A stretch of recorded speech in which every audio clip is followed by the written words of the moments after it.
Hello everyone, welcome back. Union police service commission में combined जियो scientist की total 56 post निकली हैं। सबसे पहले बात कर लेते हैं कि एप्लीकेशन कब से फिल होना स्टार्ट हो रहा है। देखिए, इसकी जो डेट है एप्लीकेशन की वो 20 सितंबर से स्टार्ट हो गया है फॉर्म, ठीक। और लास्ट डेट है 10 अक्टूबर। अगर वहीं पे बात करें फीस पेमेंट की डेट, तो 10 अक्टूबर भी फीस पेमेंट की डेट है। वहीं करेक्शन और मॉडिफिकेशन की डेट 11 अक्टूबर से लेकर 17 अक्टूबर के तक है, ठीक। वहीं पे अगर मेन एग्जामिनेशन की डेट की बात की जाए तो 22 तारीख जून जून महीना है, यानी कि 2024 में 22 तारीख छठा महीने जून में 22 तारीख को ये एग्जामिनेशन कराया जाएगा। अगर वहीं एप्लीकेशन फीस की बात करें तो एप्लीकेशन फीस में जनरल ओबीसी को 20 रुपए 200 रुपए देने हैं और एससी एसटी पीएच के लिए कोई भी फीस नहीं पे करनी पड़ेगी। वहीं पे आप जो फैमिली फीमेल कैंडिडेट्स हैं, जो जनरल ओबीसी कोई भी कैटेगरी के हैं, उनकी कोई भी फीस यहाँ पे नहीं लगेगी। अगर फीस पेमेंट की मोड की बात करें तो आप debit card, credit card, net banking के थ्रू और ई चालान के मोड से भी आप इसको फिल कर सकते हैं। अब बात कर लेते हैं पोस्ट की। देखिए, यहाँ जो पोस्ट है, यहाँ पोस्ट टोटल 4 भागों में डिवाइड की गई। सबसे पहले जो पोस्ट है वो जियोलॉजिस्टिक ग्रुप ए की है, जिसमें टोटल 34 पोस्ट है। एज लिमिट 21 से 32 साल है। यहाँ पे आप या तो पास होने चाहिए या अपीयरिंग मास्टर डिग्री में होने चाहिए, ठीक है। आपके मास्टर डिग्री आप या तो कंप्लीट हो जाए या उसकी में लास्ट ईयर में होना चाहिए, ठीक। अब मास्टर डिग्री किस में? देखिए, मास्टर डिग्री जियोलॉजिकल साइंस में या जियोलॉजी में या अप्लाइड जियोग्राफी में या जियो एक्सप्लोरेशन या मिनरल एक्सप्लोरेशन या इंजीनियरिंग जियोलॉजी और मरीन जियोलॉजी में होना चाहिए या अर्थ साइंस में होना चाहिए, या कोई भी डिग्री यानी इक्विवेलेंट डिग्री जो इससे रिलेटेड डिग्री हो जियोलॉजिस्टिक्स से, उससे डिग्री इक्विवेलेंट होनी चाहिए। यानी इसका सेम मतलब क्या है कि आप इसी फील्ड से रिलेटेड आपके पास कोई भी मास्टर डिग्री होनी चाहिए, या तो वो पास आउट हो आप या उसमें अपेयरिंग हो। सेकंड जो पोस्ट निकली हुई है वो पोस्ट है जियो फिजिक्स के ग्रुप ए की। यहाँ पे टोटल एक ही पोस्ट है, एज लिमिट है 21 से 32 साल। यहाँ पे भी क्या है, आप मास्टर डिग्री में या तो एनरोल होने चाहिए या पास होना चाहिए। मास्टर डिग्री में या तो फाइनल ईयर में होना चाहिए या पास आउट होना चाहिए। इसमें जो डिग्री है वो अप्लाइड फिजिक्स में, स्ट्रीम फिजिक्स में या जियो फिजिक्स में या मरीन जी फिजिक्स में या कोई भी डिग्री जो इससे रिलेटेड हो, इस पोस्ट से रिलेटेड हो, वो भी यहाँ पे चल जाएगी, मगर वो डिग्री मास्टर डिग्री होनी चाहिए। थर्ड जो पोस्ट है वो केमिस्ट ग्रुप ए के लिए है। इसमें टोटल 13 पोस्ट निकली हुई हैं या एज लिमिट 21 से 32 साल है। इसमें भी आप मास्टर डिग्री इन साइंस या एमएस इन केमिस्ट्री या अप्लाइड केमिस्ट्री या एनालिटिक केमिस्ट्री या कोई भी डिग्री मास्टर में वो जो रिलेटेड है किससे, केमिस्ट ग्रुप से, आप उससे अप्लाई कर सकते हैं। फोर्थ पोस्ट क्या है, साइंटिस्ट यानी कि हाइड्रोजियोलॉजी या केमिकल जियोफिजिक्स में टोटल 8 पोस्ट हैं।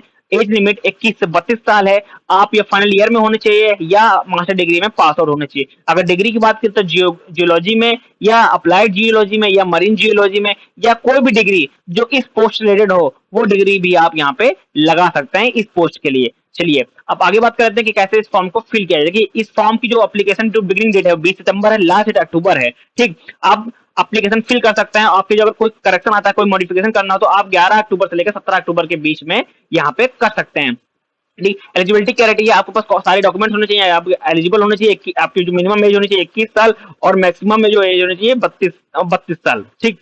आपकी एज होनी चाहिए, आपके पास आईडी प्रूफ होना चाहिए, एड्रेस डिटेल होनी चाहिए, बेसिक डिटेल होनी चाहिए। उसके बाद आपके पास फोटो होना चाहिए A4 साइज। जो फोटो हो वो 1 मंथ से ओल्ड ना हो, साइन होनी चाहिए, आपके पास आईडी प्रूफ होनी चाहिए। उसके बाद क्या होना चाहिए कि आपके पास या तो मास्टर डिग्री में लास्ट ईयर में हो या आप मास्टर डिग्री में पास आउट हो, या और एक चीज ध्यान रखिएगा, जितने भी पोस्ट हैं उससे रिलेटेड ही आपके पास मास्टर डिग्री होनी चाहिए, ठीक। अगर जियो फिजिक्स से तो आपके पास फिजिक्स से रिलेटेड डिग्री होनी चाहिए, ठीक। केमिस्ट्री से केमिस्ट है तो आपके पास अप्लाइड केमिस्ट्री या केमिस्ट्री में डिग्री होनी चाहिए, ठीक। उसके बाद आपका फॉर्म फिल करने के बाद आपको पेमेंट करना होगा। पेमेंट करने के बाद आपका फॉर्म सबमिट हो जाएगा। उसके बाद आपको कोई भी करेक्शन आता है तो आप 11 अक्टूबर से लेकर 17 अक्टूबर के बीच में कर सकते हैं। आप फॉर्म कैसे भरेंगे, सरकारी.com पे आप आएंगे और यहाँ पे आपको दिखा होगा कि यूपीएससी कंबाइंड जो साइंटिस्ट की एक हेडलाइन देखिए, उस पर क्लिक करेंगे। क्लिक करने के बाद आपके पास ऐसी वेबसाइट ओपन होकर आ जाएगी। वहां पे आप स्क्रॉल करके आएंगे तो नीचे आपके पास इस तरह का यहाँ पे अप्लाई ऑनलाइन लिखा है। इस पर 2 बार क्लिक करेंगे। क्लिक करने के बाद यहाँ पे आपका एक वेबसाइट ओपन होकर आएगी। यहाँ पे लिखा होगा यूनियन पब्लिक सर्विस कमीशन। यहाँ पे आप अगर ऑलरेडी आपने इनरोल कर रखा है तो आप यहाँ पे ईमेल आईडी डालेंगे, उसके बाद ओटीपी या पासपोर्ट, ठीक। जो पासवर्ड होगा वो या तो ओटीपी, ठीक। उसके बाद आप वेरिफिकेशन कोड डाल सकते हैं। अदरवाइज आप क्या कर सकते हैं, आपके पास मेल आईडी में अगर ओटीपी नहीं आ रहा तो आप यहाँ पे मोबाइल पे डाल सकते हैं। अपना मोबाइल नंबर डालेंगे, मोबाइल नंबर पर ओटीपी, फिर वेरिफिकेशन कोड, उसके बाद आप लॉग इन कर सकते हैं। अगर आपके पास ईमेल और मोबाइल नंबर में दोनों में ओटीपी नहीं आ रहा है तो आप सीधा OTR ID यहाँ पे भी डाल सकते हैं, जो आप रजिस्ट्रेशन के समय आप, क्योंकि आपने ऑलरेडी रजिस्ट्रेशन कर चुके होंगे तो आपके पास OTR ID होगी।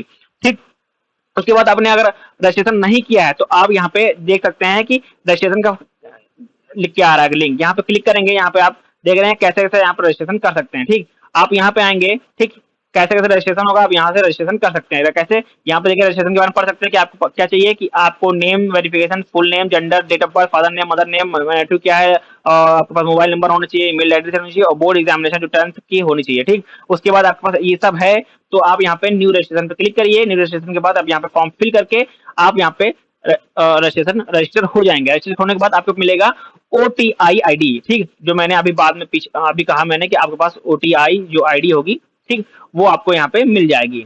ठीक, मिलने के बाद आप उससे लॉगिन करके आप डॉक्यूमेंट अपलोड करिए। डॉक्यूमेंट अपलोड करने के बाद आप पेमेंट करेंगे तो आपका फॉर्म फिल हो जाएगा। आपके पास उसके बाद आपको लगे कहीं आपको करेक्शन या मॉडिफिकेशन करना है तो आपको 11 तारीख से 17 तारीख यानी कि अक्टूबर में आपको ये टाइम मिलेगा। यहाँ पे आप अपना फॉर्म को मॉडिफिकेशन या कोई करेक्शन हो यहाँ पे चेंज कर सकते हैं।